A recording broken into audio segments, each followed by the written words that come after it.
నాకు తెలిసి ఎందుకంటే నరేంద్ర మోడీ గారు చాలా సందర్భాల్లో కొన్ని వీడియోలో కూడా చెప్పారు. పండగల రోజు ముస్లిం ఇండ్ల నుండే మాకు భోజనాలు వచ్చేటివి. అండ్ బీజేపీ కానీ అండ్ హిందుత్వ ఎజెండా కూడా ముస్లింలకు ఇబ్బంది పెట్టడం కాదు. ఒకవేళ ముస్లింలకు ఇబ్బంది పెడితే అసలు హిందూ ధర్మమే అది కాదని నరేంద్ర మోడీ చాలా వందల సార్లు దుర్గా దశ ప్రహరణ ధారిణి అనేటువంటిది ముస్లింలని క్రైస్తవులని ఇబ్బంది పెట్టారు. అది బలవంతంగా పాడు అని చెప్పారు. నేను నమ్ముతున్నా. నా వంటి హిందువులు ఏదే అది బలవంతం చేయరు. ఆ విధంగా పాడమని బలవంతం చేస్తారని నేనైతే నమ్మడం లేదు. చట్టం తెచ్చి చదివినిపిస్తాను మీకు. ఆ చట్టంలో మీరు కనుక దాన్ని ఉచ్చరించి పాడకపోతే అసలు ఎవరికి RSS వాళ్ళు కూడా రాదు. అది ఎందుకంటే జెండాలు మీరు పాడలేరు అసలు. అవును, అది ఏం బట్టి కొట్టేది చిన్నది కాదు. అది చాలా సంక్లిష్టమైన సంస్కృత సమాసాలతో ఉంది. దాన్ని అంతా పాడలేరు. కానీ అలా మీరు పాడాలి, అవసరమే సర్క్యులేట్ చేయమన్నారు. మొదట ప్రింట్అవుట్స్ తీసి సర్క్యులేట్ చేయండి అన్నారు. చేసిన తర్వాత మీరు పాడకపోతే, గొంతు కలపకపోతే మిమ్మల్ని దేశద్రోహి అనడానికి, మిమ్మల్ని జైలుకి పంపించడానికి రెడీగా ఉన్నారు. నేను దేశ ప్రజలకు ఏమని పిలిపిస్తున్నాను, హిందువులు ముస్లింలు అందరికి కూడా. నేను ఇప్పుడు కాదండి, నేను 6 నెలల నుంచి చెప్తున్నాను ఈ విషయం. ఈ ఆపద అంటూ వస్తే ముస్లిం సోదరులు ఒక్కళ్ళే దీన్ని నిలబెట్టి, లేకపోతే క్రైస్తవ సోదరులు నిలబెట్టడం కాదు, హిందువులు కూడా చెప్తున్నాం మేము. ఈ జంజీ వాళ్ళు ఇప్పుడు నీతి దానికి సంబంధించి ధర్మేంద్ర ప్రధాన్ రాజీనామా చేయాలి, మాకు నీట్ సరిగా లేదు అని చెప్పారు కదా. చాలా మంది విద్యార్థులు చనిపోయారు, చాలా గొప్ప ఉద్యమం చేశారు, వాళ్ళకి నమస్కారం. కానీ కొంతమంది విద్యార్థులు చనిపోయేటువంటి, కొంతమంది విద్యార్థుల భవిష్యత్తు కంటే కోట్ల మంది దేశ ప్రజల్ని వాళ్ళ సంఘటనలో, దేశ ఉనికిని, దేశ భవిష్యత్తుని సంఘటనలో పడేటువంటి ఈ పరిణామం సందర్భంగా జంజీ బయటకు రావాలి. నేను అడుగుతున్న విషయం అంటే అందరం 2 చరణాలు పాడదాం, అవసరమైతే జైలుకి వెళ్దాం. ఆ రోజు మనం 2 చరణాలు పాడతాం అని ప్రకటిద్దాం. హిందువులు, ముస్లింలు, క్రైస్తవులు అందరం కూడా దేశాన్ని కాపాడుకోవడానికి 2 చరణాలు పాడదాం. అందరం 3 సంవత్సరాలు జైలుకి వెళ్దాం. ఆ పని ఏదో ముస్లింలని, క్రైస్తవులని నిలబెట్టడం కాదు. ఈ తరుణంలో ఈ పని మనం చేయకపోతే కనుక ఈ దేశాన్ని మనం కాపాడుకోవడం సాధ్యం కాదు. ఆ కష్టం లేకుండా రేవంత్ రెడ్డి గారిని విజ్ఞప్తి చేస్తాను, మా ప్రభుత్వం, రాష్ట్ర ప్రభుత్వం 2 చరణాలు పాడమని మీరు జీవో ఇవ్వండి. మీకు అధికారం ఉంది, మీకు విజయ్ గారు ఇవ్వండి, చంద్రబాబు నాయుడు గారు ఇవ్వండి. ఎందుకు ఇంత బాధలు పెడతారు మిమ్మల్ని ఎన్నుకునే దాని గురించా? అయ్యా, శాస్త్ర సాంకేతిక రంగాల్లో యూనివర్సిటీల్లో మన దేశం ప్రపంచంలో నెంబర్ 1 జనాభా.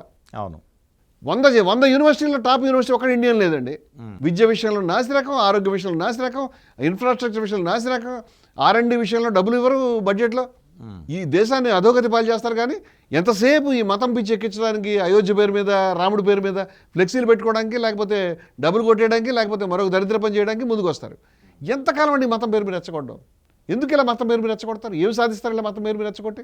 ఎవరైనా ఎంతకాలం అధికారంలో ఉంటారంటే 5 ఏళ్లే కదా. ఏమండి, ఎన్నిసార్లు ఎన్నికవుతారు? నరేంద్ర మోదీ గారు మనిషికి ఒక జీవితం 80 ఏళ్ళు 90 ఏళ్ళు బతుకుతాము, ఇంతే అన్నం తింటాము, లక్షాధికారి అయినా లవణమన్నమే కానీ అని అన్నారు కదా. ఏ మతంలో మెరుగు బంగారం మింగలేరు కదా. బంగారం తింటారా మీరు? తింటారా మోదీ గారు కానీ, బీజేపీ గారి? ఎందుకంటే ఈ బాధలన్నీ కూడా మీరు కొంతకాలం అధికారంలో ఉండడానికి మీకు ఇంతకంటే షార్ట్ కట్ డబ్బులు పెట్టి కొనుక్కుంటారు. ఎవరేమంటలే, అందరూ కొనుక్కుంటారు. వాళ్ళు ఎందుకు? కాంగ్రెస్ వాళ్ళు ఎక్కువ కొంటారు, బీజేపీ వాళ్ళు కొంటారు, టీడీపీ వాళ్ళు కొంటారు, అందరూ కొంటారు. మాకు తెలుసు, బయట క్లియర్గా తెలుసు మనకి. ఈ పనులు చేశారు, దేశం బతుకుతుంది. ఏదో కుంటుకుంటూ మీరు విద్యని, ఉద్యోగాన్ని అధోగతి, ఓకే బతుకుతున్నాం. కానీ ఇప్పుడు దేశం మేడం మీకు కత్తి పెట్టారు. ఇది ఇంకా దారుణం కదా అంటాను నేను. మీరు అధికారంలో రావడానికి కొంతకాలం అయిన తర్వాత మోదీ గారు, బీజేపీ దిగిపోయి మళ్ళీ ఒకళ్ళు వస్తారు కదండి. అవును. కానీ మీరు చేసిన ఈ దరిద్రపు చట్టాల వల్ల తరాల ఈ దేశంలో విద్వేషం అనేటువంటి బాకుని ఈ దేశం గుండెల్లో దించుతున్నారు మీరు. ఈ ధర్మమేనా అంటున్నాను నేను. ఈ దేశం బతకాలి కదా. నువ్వు అధికారంలో ఉండడానికి దేశాన్ని చంపుతావా? జవహర్లాల్ నెహ్రూ గారు గొప్ప మాట అన్నారు, who lives if India dies. భారతదేశం చనిపోతే ఎవరు బతుకుంటారు? Who dies if India lives. భారతదేశం బతుకుంటే ఎవరు సరిపోతారండి? దేశాన్ని బతికించుకుందామండి ముందర మనం. దేశం అంటే దేశం యొక్క విలువలు, దేశం యొక్క స్వభావం, దేశం యొక్క రాజ్యాంగం, దేశం యొక్క జాతీయోద్యమం యొక్క విలువలు, ఇదే కదండి దేశం అంటే. మరే ఉంది? ఆ విలువలకి ఉరి తీసేటువంటి ప్రయత్నం, దొడ్డిదారిన హిందూ రాష్ట్రం అమలు చేసే ప్రయత్నం.